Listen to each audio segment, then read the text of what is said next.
দখল, ঘুষ এবং মামলা বাণিজ্য না করতে সকলের প্রতি আহ্বান জানিয়েছেন জামায়াতে ইসলামীর আমির ডাক্তার শফিকুর রহমান। দুপুরে রাজশাহী নগরীর ঐতিহাসিক মাদ্রাসা মাঠে মহানগর ও জেলা জামায়াত আয়োজিত কর্মী সম্মেলনে তিনি এসব কথা বলেন।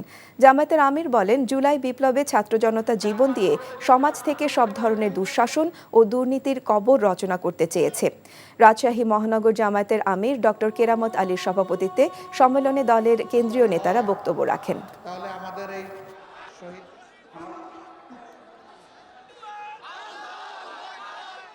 এখানে ফুটপাত দখল হয়, হাট বাজার, বালুমহাল, জলমহাল, বিভিন্ন যানবাহনের স্ট্যান্ড সবগুলাতে দখলদারি হয়।